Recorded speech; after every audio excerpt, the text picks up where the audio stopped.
Well, my understanding is that every episode of conflict in this war, starting in November 2020, was initiated by the TPLF. The TPLF attacked the garrisons inside Tigray and killed large thousands of soldiers. They then attempted to invade Gondar and failed. They were driven back into Tigray. They were then defeated in Tigray, and then during the election period in June, they started a new offensive, and they defeated the ENDF in that particular offensive, and then in July, just a couple of weeks later, they invaded Amhara and Afar, and then eventually they withdrew. And throughout all of this period, as you say, all of the international commentary, all of the declarations from international observers had addressed both sides, that both sides must sit down and talk, both sides must agree, both sides must make peace endeavors. But that has never been reciprocated by the TPLF. And then they invaded Afar, which is the fourth conflict, in December, and that occupation lasted until towards the end of April. And I mean, then we had May, June, July, and most of August. So we had 4 months of relative peace, and then they initiated another war. Now, this time, they once again claim, as they did in the first war, that the war wasn't them that started it, that it wasn't them. But quite clearly, they have in fact invaded Afar, and quite clearly they have invaded Amhara, and they're currently trying to peddle some nonsense about this being an attack to defend against an attack.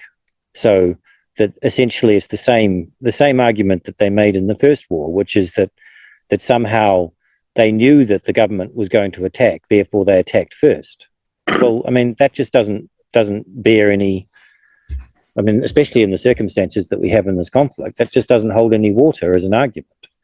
And I mean, I think that the international community need to give due credit where it's due to the Ethiopian government for being extraordinarily patient, extraordinarily committed to peace in Ethiopia. Whereas it's quite clear from anyone that, I don't know, listens to anything that the leadership or reads the statements of the TPLF. I mean, they publish lots of statements and they do quite a lot of briefings. They're always belligerent. They're always threatening. For most of this year, they have been. I mean, whilst I was there, they were threatening war. They were talking about recruiting 1 million soldiers. It was just endless. I mean, unquestionably, they are the aggressors in this conflict. The damage that was done in Amhara and Afar, and the damage that was done over a period of 6 months, basically, almost 6 months, between July and December, in the invasion of Amhara, was barely touched upon by the international community. Towards the end, we finally started to see some reports from Human Rights Watch and Amnesty. But in the midst of it all, in the midst of the sort of like the worst phase of the invasion, where the TPLF forces were sort of like invading as a marauding army down the A2 corridor, and they got turned back at Debre Tabor, and then after that there was a long battle to push them back into Tigray, and they still managed counteroffensives, and then they attacked Desi and twice as well. So I mean, it's like, I mean, that was a very, very intense war. And I mean, the damage was enormous. I mean, Kambolcha, they basically destroyed the entire industrial base there. They destroyed more than 1,000 health facilities in Amhara and Afar. And I visited one of those in Afar, which was just completely destroyed. And they weren't those. Strangely, the World Health Organization, which has a responsibility to try and keep track of attacks on health facilities and on health workers, didn't bother to record any attacks on any health facilities during this period. Now, in addition, there's this issue of child soldiers, which is now very much in the news in this particular conflict, and it was very much in the news in the last conflict. But not once that I recall did any international media ever report on the issue of child soldiers.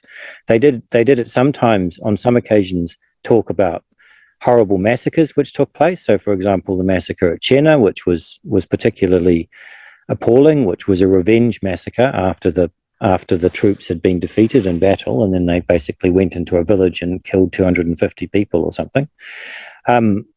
But they didn't. They never talked about the child soldier issues, and the child soldiers issues has always been top of mind. I mean, it's like a wall of human. What do they call it? Human shields, but child human shields, and and used with extraordinary effect. And this is happening again now. We don't know exactly. So of that 150,000 soldiers which are currently involved in this latest offensive, which I think is significantly less than was involved in the last one, maybe there's 50, 60,000 children there. And when the children were interviewed, some of them who had sort of escaped or surrendered by Anne Fitzgerald, they said that they were often sent into battle with no uniforms, no guns. Occasionally they would get a gun later, and they sort of started to get suspicious. They were told that the guns were confiscated from the enemy, but I think the guns were just taken from the fallen soldiers fallen child soldiers who'd fallen before them. And what is a child going to do with a gun? I mean, a Kalashnikov is not a light weapon. So it's yeah, I don't know. It's been appalling, the lack of international attention on the details of this conflict.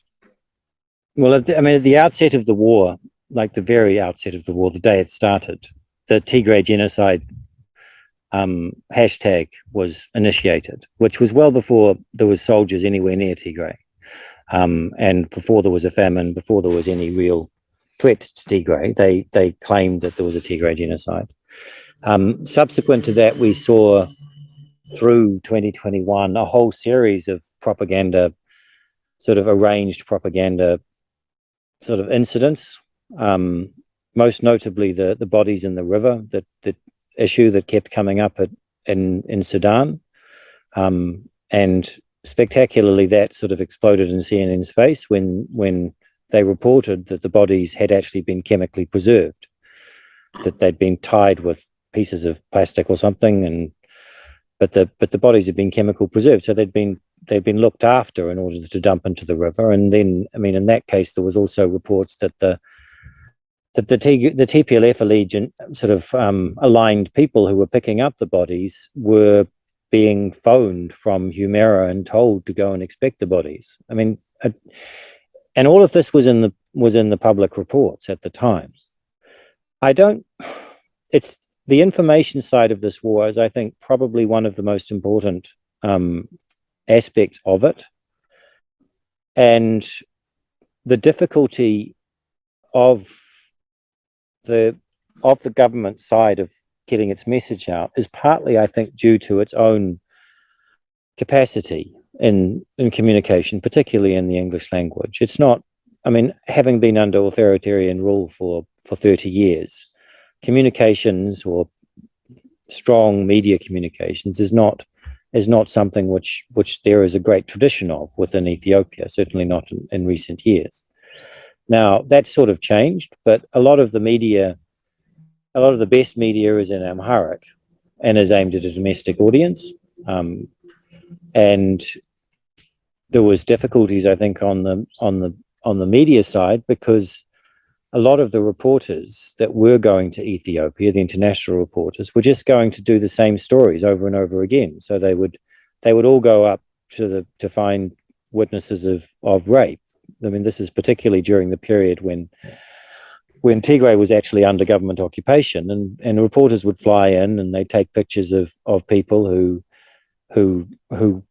said that they were rape victims, and may well have been rape victims, and I'm not questioning that for a second, but it was just, there was this endless series of same stories that were being conducted by fly in, fly out journalists who weren't really understanding the subject matter and who were just swallowing essentially the TPLF main line on this. Now, most recently, we're now sort of seeing this again.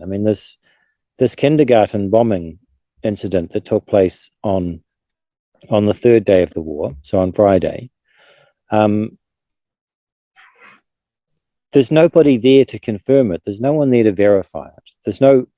There's no ability for the news media to know for sure that the footage which they are being sent by the TPLF information group is valid, and I think that needs to be acknowledged. And yet, what has happened in both that and the airstrike that seems to have taken place last night is that once again, and in this latest one, apparently the initial reports were that the attack was in a residential neighborhood that was adjacent to or near where Debretsion lived, and then subsequently a whole lot of tweets were deleted about that, and then the reports said that it was an attack near the hospital.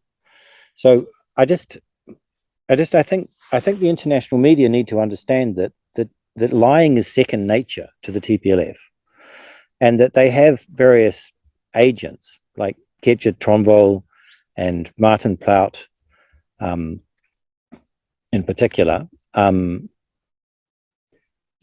Alex de Waal, who basically just, and Rashid Abdi is another one, who will appear on their television programs and who will just tell a TPLF side of the story. Now, there are independent journalists covering this, and I'm one of those. I mean, I'm not trying to take a pro government perspective. I've just observed the conflict very closely for a long period of time, and to me, it's relatively clear what's actually happening. It's no longer a sort of a difficult, complex. Well, it's not as much of a difficult, complex sort of conflict as it previously appeared to be. And I think that, I mean, the fact that many of the correspondents have been actually asked to leave, I don't think has necessarily helped that much. But I think at this point in the conflict, what would be most helpful would be if the government would produce good daily briefings to the media about what is happening. And I think that would, I mean, they obviously shouldn't they shouldn't reveal the military secrets. But I mean, yesterday, I think there was a report, or maybe it was the day before, that Waldaya had fallen, which was published by Al Jazeera and caused an enormous amount of panic. Now, that needed to be addressed, I think, almost immediately by the government, because it wasn't true. The TPLF forces were nowhere near Waldaya. Now, at some point, they may be, depending on what happens in the next few weeks. And I think people are entitled to be able to at least have some form of quality information about what's going on the ground, so that they can make decisions about whether or not they do need to evacuate. And the TPLF was spreading the misinformation in the battlefield for the purposes of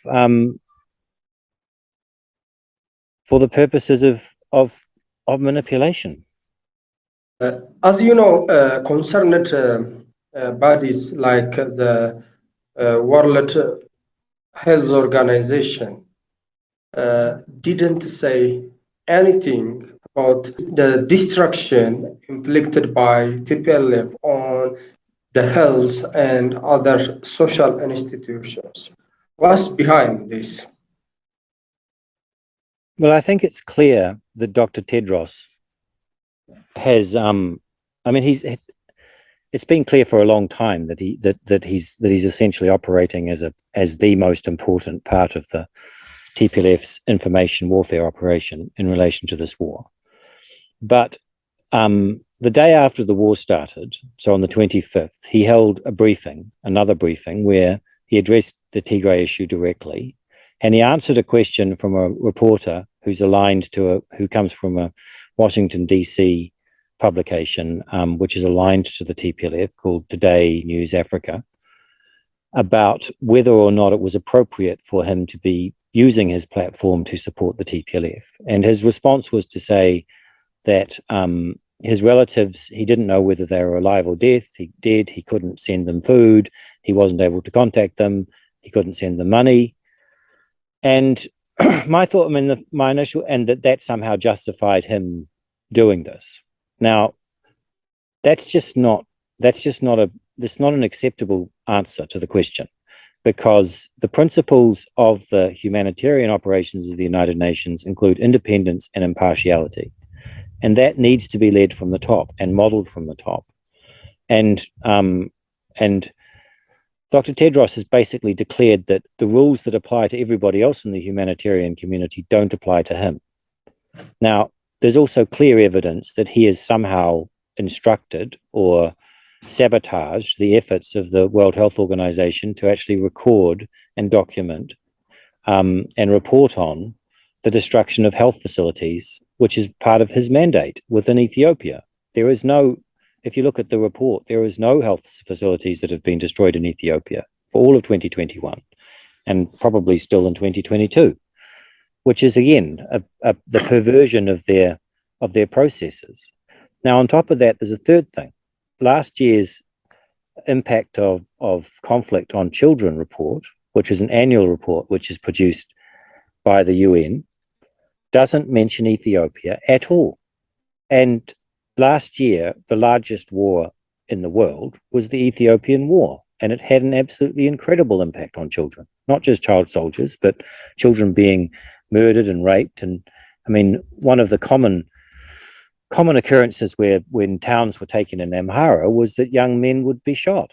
Any men that looks like they're of fighting age would actually just be summarily executed. So, I mean, I don't know. The United Nations is in a difficult position in relation to this, and leading that seems to be Dr. Tedros. I think he's responsible for a lot of the harm which has occurred in this war, because he is a member of the TPLF. He has always been a member of the TPLF, and he makes it quite clear that he's still aligned with them. Finally, I mean, on the day of the kindergarten attack, he personally uploaded a video which showed the charred, dismembered bodies of small children to his own Twitter account. So he's no longer just retweeting content from media, which has been verified or not verified in most cases, but now he's actually contributing directly to it. He seems to think that he's got a green light, that he's given himself to do whatever he wants. And I don't see how that can stand in the United Nations. Thank you very much. Thank you very much too.